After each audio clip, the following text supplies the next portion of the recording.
حضرت کے یہاں ناامیدی کا گزر نہیں تھا، وہ یاس سے ہر قدم پر بچاتے تھے بندے کو، امید پیدا کرتے تھے تاکہ بندہ جو ہے مایوس ہو کر ویسے ہی بیٹھ نہ جائے۔ یہاں تک فرمایا کہ اگر کوئی شخص کسی گناہ میں مبتلا ہے اور چھوڑا نہیں جا رہا اس سے، بعض اوقات ایسا ہوتا ہے کہ آدمی کو گناہ میں ہے، چھوڑنے کی ہمت نہیں ہو رہی، تو حضرت فرماتے تھے کہ، اور یہ بھی فرمایا کہ یہ بات مجھے سے سنیے گا، بیچ میں یہ بات فرمائی، یہ بات مجھے سے سنیے گا کہ ایسے شخص کو یہ کرے کہ وہ جس گناہ میں مبتلا ہے، مثلا کوئی ملازمت جو ہے وہ نوکری حرام کی نوکری ہے، ناجائز نوکری ہے، تو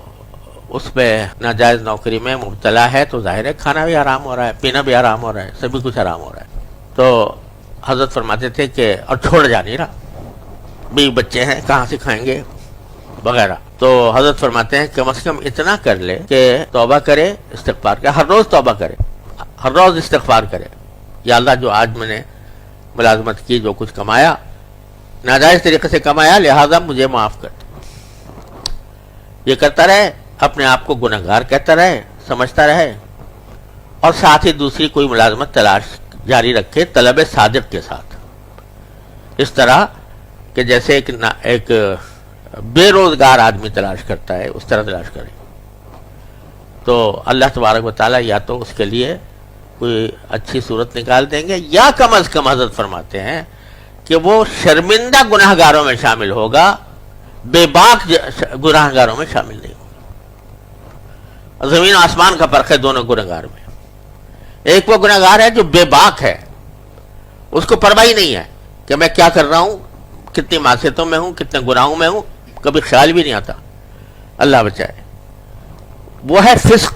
وہ ہے فجور، کہ جو بے باک ہے، گناہ کرنے میں کوئی رکاوٹ ہی نہیں ہے، اور ایک وہ ہے گناہ کر رہا ہے مگر ساتھ میں شرمندہ بھی ہے، نادم بھی ہے، پچھتا بھی رہا ہے، اللہ تعالیٰ سے کہ حضور فریاد بھی کر رہا ہے، یا اللہ میں اس میں مبتلا ہوں مجھے نکال دے، یا اللہ مبتلا ہوں نکال دے، یہ بھی کر رہا ہے۔ زمین و آسمان کا فرق ہے دونوں میں۔ وہ جو ہے وہ اللہ بچائے، وہ ایسی چیز ہے کہ اگر وہ اسی طرح جاری رہے معاذ اللہ تو کبھی کفر زندقے تک پہنچا دیتی ہے، اور یہ ایسی چیز ہے کہ جو رفتہ رفتہ رفتہ رفتہ انشاءاللہ گناہ سے نکال لے گی اس کو۔ تو حضرت فرماتے ہیں میں یہ نہیں کہتا کہ فوراً ملازمت چھوڑ دو،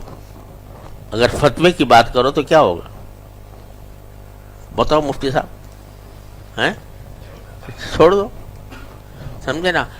تو فتوے سے اگر کہ ایک ایک دن حرام ہے تیرا، ایک ایک لقمہ تیرا حرام ہے، چھوڑ اس کو، لیکن یہ عارف ہے، وہ یہ کہتا ہے کہ حرام سمجھ، ناجائز سمجھ، گناہ سمجھ، لیکن ساتھ پشیمانی کا اظہار، پشیمان بھی کرتا ہے، پشیمان بھی رہے اور پھر دوسری تلاش بھی کرتا رہے۔ کیوں؟ اگر فرض کرو کہ جوش میں آ کے یا کسی کے کہنے پر میں آ کر فوراً چھوڑ دی ملازمت، فوراً اگر چھوڑ دی اور گھر میں ہو گیا فقر و فاقہ، ایمان تو اتنا بڑا مضبوط ہے نہیں ابھی، اور فقر و فاقہ ہو گیا، تو اللہ بچائے کہیں ایسا نہ ہو کہ بعد میں کوئی اللہ بچائے کفر تک پہنچ جائے، اللہ تعالیٰ سے شکوہ پیدا ہو جائے، یا اللہ میں نے تو تیری خاطر چھوڑا تھا اور تو نے مجھے اس فقر و فاقے میں مبتلا کر دی۔ ہمارے دیوبند میں ایک بزرگ تھے تو ایک قصہ سنایا کرتے تھے کہ ایک گاؤں والے تھے، گاؤں تھا، سب بے نمازی تھے اول سے لے کے آخر، تو ایک مولوی صاحب وہاں چلے گئے، انہوں نے سب لوگوں کو جمع کر کے سمجھایا، بتایا کہ بھائی اللہ کے بندو، ہم سب مسلمان ہیں، تم بھی مسلمان ہو، اور تم نماز نہیں پڑھتے تو یہ ساری بے برکتی تمہارے اندر جو آ رہی ہے یہ بے نمازی ہونے کی وجہ سے آ رہی ہے۔ نماز، ارے بھائی وضو کرو، لوٹا پکڑو، وضو کرو، نماز پڑھو، تو اللہ تعالیٰ کے ہاں تمہیں اللہ تعالیٰ تم سے راضی ہوگا اور تمہارے کاموں میں برکت ہوگی، اللہ تبارک و تعالیٰ تمہارے کاموں میں روزی میں برکت دے گا اگر نماز پڑھو گے۔ تو اب خیر کچھ سمجھ میں آ گئی لوگوں کے، نماز شروع کر دی، اب کچھ دن بعد ایسا ہوا کہ اتفاق سے قحط پڑ گیا اور پانی نہیں، نہ کھیت اگ رہے ہیں، نہ گھر میں پانی کی ضرورت پوری ہو رہی ہے،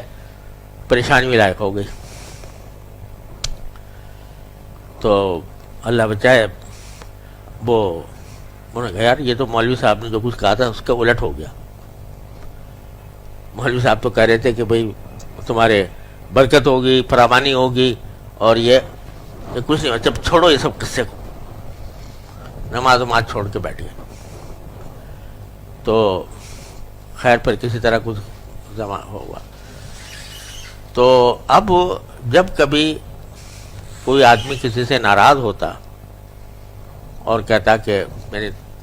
تو میری بات مان لے ورنہ تجھے نقصان ہوگا، تو وہ دھمکی دیتا تھا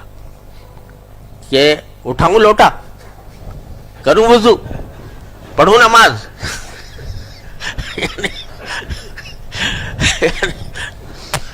یعنی اگر تو نے میری بات نہ مانی تو پھر میں وہی کام شروع کر دوں گا جس کی العیاذ باللہ جس کی وجہ سے مصیبت آئی تھی. تو اللہ بچائے، بعض اوقات فقر و فاقہ جو ہے وہ انسان